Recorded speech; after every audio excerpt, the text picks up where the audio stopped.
Die Archäologen Phil Burgdorf und Timo Scherige sind auf dem Weg zur Kirschbaumhöhle, irgendwo in der nördlichen Fränkischen Alb. Den genauen Ort dürfen wir nicht verraten. Gerade in der Knochenkammer liegt halt so viel Geröll. Da kann natürlich sein, dass wir da durchaus noch 1 Meter oder 2 Meter durchaus Schicht haben.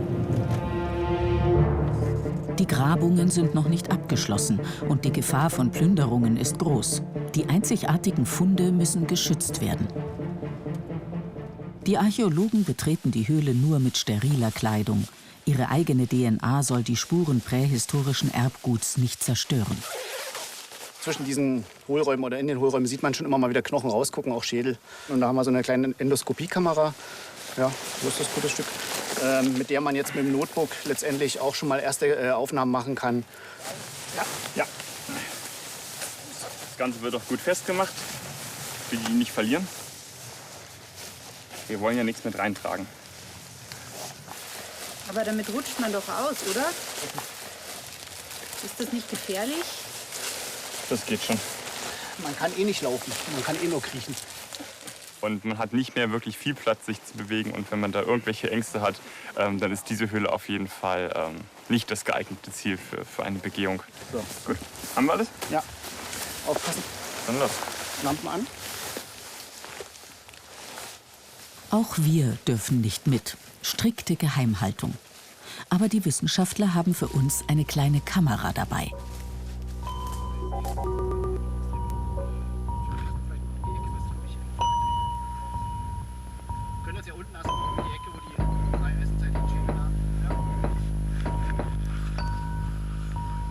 Ungefähr 8 Meter geht es in die Tiefe.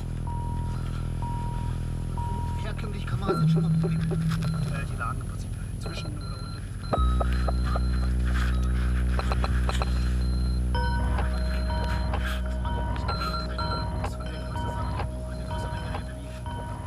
Klar, als man das erste Mal drin war, war es halt ein bisschen problematisch. Also weil man natürlich erst mal irgendwie mit dem Gefühl leben musste, in so einer Enge klarzukommen. Aber man ist eigentlich da sofort im Forschungsfieber drin und ja, wenn man da einmal angefangen hat, das lässt er nicht mehr los.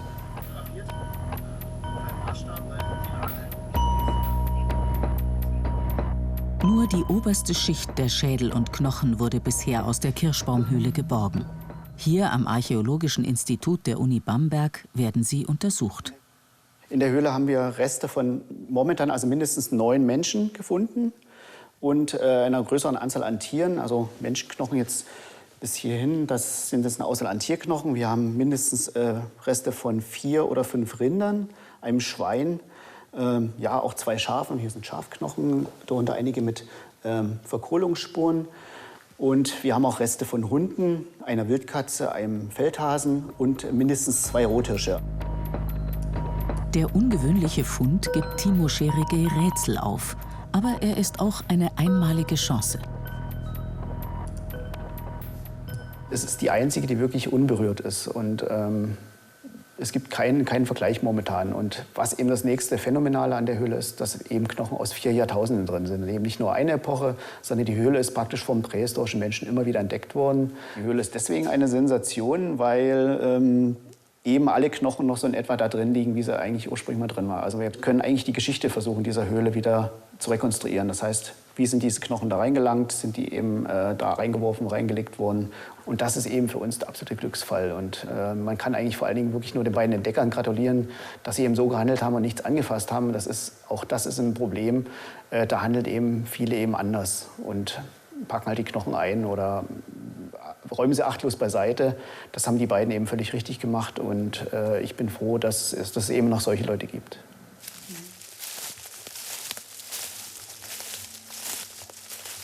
Und das sind sie, die Entdecker der Kirschbaumhöhle. Steffen Hoffmann, Industriekaufmann aus Erlangen, und Berthold Hofmann, Maurer aus Heiligenstadt. Höhlenforscher aus Leidenschaft. Mit ihnen kann man nicht einfach so durch die Fränkische Alb schlendern. Während der Dreharbeiten entdecken sie schon wieder etwas. Oh, das schaut ja nicht schlecht aus. Also kann man jetzt schon einen 3/4 Meter ungefähr in die Tiefe schauen. Ja, tatsächlich ein Loch. Sogar ein wenig Zugluft, ja. Ein Loch, das gibt's ja gar nicht. Ja, Aha, schon mal schlecht aus. Was ist jetzt da? Das ist so eine Spalte, die nach unten zieht und schaut aus, als ob da was Dunkles ist. Also da könnte dann irgendein Hohlraum dahinter sein. Und jetzt schauen wir mal mit dem Stecken, wie weit man reinstechen kann. Und das deutet schon mal darauf hin, dass da vielleicht irgendwo was offen ist, was man dann freilegen könnte. Und der Stecken ist zu kurz. Ah ja, irgendwas länger. Schauen wir mit meiner Lampe rein. Eine Scheidelampe. Und an der Stelle hat man auch leichten Luftzug. Eine leichte Bewetterung da. Also.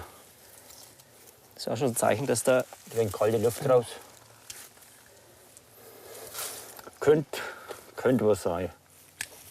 Nicht jede Spalte ist ein Treffer. Aber die beiden würden jetzt am liebsten gleich ihre Ausrüstung holen und weitergraben. Oh, das schaut ja nicht schlecht aus. Vielleicht können Sie uns vorher noch schnell sagen, wie Sie die Kirschbaumhöhle entdeckt haben. Die Kirschbaumhöhle, ja. Es war eigentlich eher so ein diesiger, eher grauer Novembertag, wie man sich vorstellt. Also grau und leicht neblig und auch kühl. Und es war eher auch so eine düstere Stimmung. Es waren ein paar Steine, die an der Oberfläche sichtbar waren. Und dazwischen war der Boden eigentlich tiefer. Also, und über die Steine war natürlich ein Kirschbaum gewachsen, der war natürlich schon dürr war, also der war schon tot. Steffen ist als erster rein, der hat eigentlich gesehen, was drin war. War irgendwie komisch, man konnte am Anfang nicht sehen, das ist ein kleiner Schluf nach unten, das geht so schräg nach unten. So schräg liegt man dann unten und kriecht über die Blöcke hinweg. Und dann hat man eben zwischen den Blöcken schon diese Schädel gesehen, 1, 2 Schädel. Und da war ich dann schon klar, das ist irgendwie etwas, was wir bisher so noch nie gesehen hatten. Das war also schon irgendwie erst mal komisch einfach. Man kommt sich eben auch vor wie in einem Art Gruft, eben, weil es ja dann im Endeffekt menschliche Hinterlassenschaften sind, also Knochen.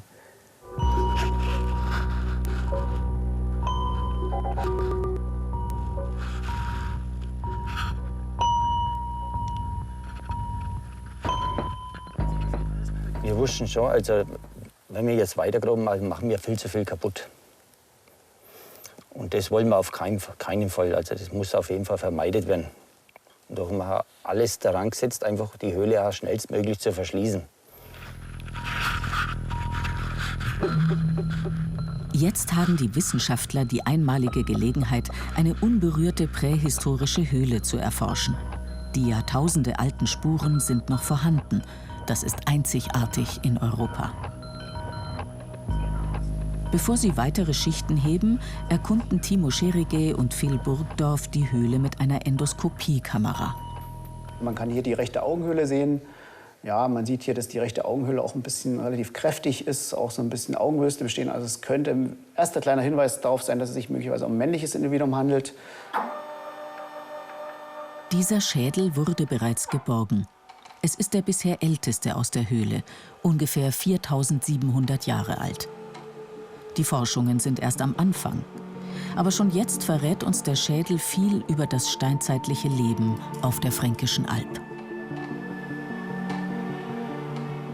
Man kann vielleicht erkennen, dass er sehr markante Gesichtszüge hat, also starke Oberaugenhülste. Also es ist mit Sicherheit ein Mann, der eben so im 45. Lebensalter ungefähr verstorben ist. Und er ist halt deswegen sehr, sehr spannend, weil er eigentlich einer der frühesten Leute mit einem Oberfranken auf der Fränkischen Alb war. Aber er hat halt stark abradierte Zähne, also stark durch Ernährung.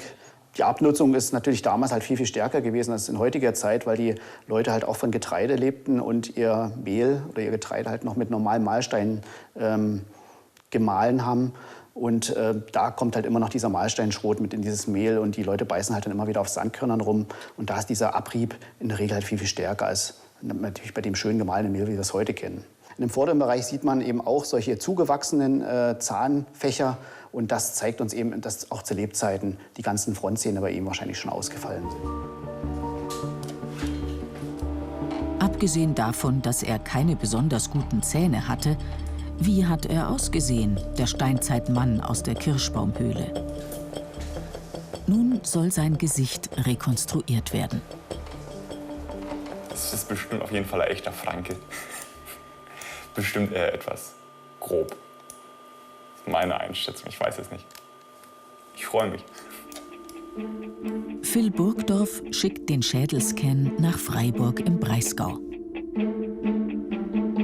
Professor Ursula Witwer-Backofen, Anthropologin und Koryphäe für Gesichtsrekonstruktionen, hat bereits viele forensische Rätsel gelöst. Aber ein Schädel aus der Jungsteinzeit ist auch für sie neu. Ich habe dieses Foto gesehen, habe gleich gedacht, das ist etwas Besonderes. Und hier kann man auch ein besonderes Gesicht aufsetzen.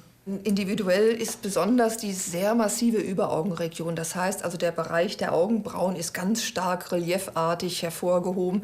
Das gibt so etwas archaische Züge dann hinein in das Gesicht nachher. Und das wird schon ein sehr individueller Typus nachher. Ja,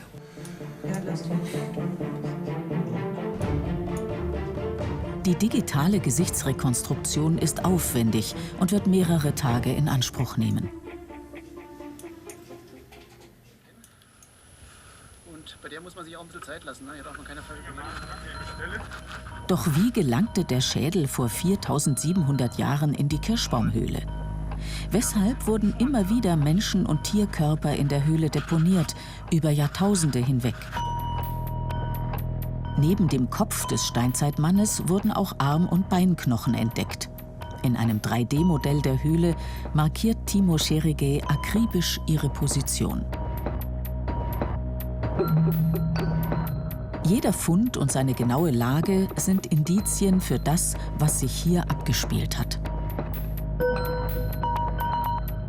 Sieht schon danach aus, als ob es sich um komplexe Rituale handelt, die hier mit in diesen Schachthöhlen eigentlich stattfanden. Und sie sind natürlich erstmal Indizien. Also was halt auch eine mögliche Interpretation hat, dass es sich wirklich um Kranke handelt, die halt oder bestimmte Tode gestorben sind, nicht eines natürlichen Todes oder wir wissen ja nicht, an was die damals alles so geglaubt haben, aber es gab sicherlich Gesellschaften, wo unterschiedliche Todesarten zu unterschiedlichen Bestattungsarten auch geführt haben. Die Kirschbaumhöhle könnte Bestattungsort gewesen sein oder auch Opferstätte. Man muss eben von Gesellschaften ausgehen, die ein ganz anderes Denken hatten, eine ganz andere Ideologie, eine ganz andere Glauben, dass man ganz bewusst Knochen seiner Angehörigen irgendwie zerteilt, zerschlägt, dann vielleicht in eine Höhle wirft. Das können durchaus Rituale sein, die damals für die nicht als grausam oder ja, brutal empfunden worden sind. Die können einfach damals zur Lebenswelt auch gehört haben. Unweit der Kirschbaumhöhle liegt die Jungfernhöhle. In den 50er Jahren fand man hier Schädel von 49 Menschen, überwiegend junge Frauen und Kinder. Waren es Menschenopfer? Gab es Kannibalismus? Die Funde aus der Kirschbaumhöhle könnten helfen, endlich die Geheimnisse der fränkischen Höhlen zu lüften. Heute bekommt erst einmal der Steinzeitschädel wieder ein Gesicht. Wir setzen jetzt an bestimmten Punkten Oberflächenmarker, auf denen die Gesichtsoberfläche nachher ansetzt. Das heißt, das sind unsere Orientierungspunkte für die Gesichtsoberfläche. Aus Hunderten von Gesichtern holt sich die Anthropologin das Material für die Rekonstruktion. Wie bei einem Phantombild werden die Gesichtsmerkmale minutiös mit den Schädelmarkern abgeglichen. Ja, jetzt probieren wir mal verschiedene Nasen aus, wie diese hier hineinpassen können. Mal schauen, muss nicht fast von der Größe angepasst werden. Das heißt, da müssen wir jetzt hier ran. Ja, auch die Nase passt nicht so gut. Die ist oben viel zu schmal. In stundenlanger Puzzlearbeit entsteht nach und nach das Gesicht, das zu diesem Schädel passt. Gut, also das könnte jetzt als Nasenspitze etwa passen. Hier ist es auch interessant, dass wir hier einen Bartwuchs mit dabei haben. Den habe ich auch bewusst jetzt so ausgewählt, weil wir sicherlich bei den Schnurkeramikern, bei den Jungsteinzeitlern keine Gillette-Rasierklingen dann haben oder keine gut rasierten Bartbereiche. Und jetzt würden wir das einsetzen mit den Augen und dann die anderen Augen mal draufsetzen. Die passen deutlich besser von der Form und von der Lage insgesamt. Das Ergebnis der digitalen Rekonstruktion erhalten Timo Scherigay und Phil Burgdorf einige Tage später. So, dann schauen wir mal. So, ich bin echt gespannt, wie unser Steinzeitmann aussieht. Erstmals schauen sie dem 4700 Jahre alten Mann in die Augen. Er kopiert sehr langsam. Naja, sehen wir schon mal ein bisschen mehr. Das hast du die ganzen Ebenen, die sie immer drüber gelegt hat. Ja, aber auch so ein bisschen leicht von den Kinnpartien, so ein bisschen Neandertaler. Züge. Aber das war auch vom Schädel ja schon ein bisschen zu sehen. Irgendwas Archaisches. Ja, aber vom Alter, denke ich, passt das ganz gut, auch mit den 40, 45 Jahren. Ich meine, die sahen ja damals auch ein bisschen durch die Lebensumstände ein bisschen wahrscheinlich älter im Gesicht aus, als sie vielleicht ursprünglich Etwas waren. derber als heute. Ich würde ihn doch gerne mal von der Seite sehen. Ja, Also ich würde sagen, er ähnelt weder dir noch mir bis jetzt. bisher sehe ich auch noch keine Gemeinsamkeiten.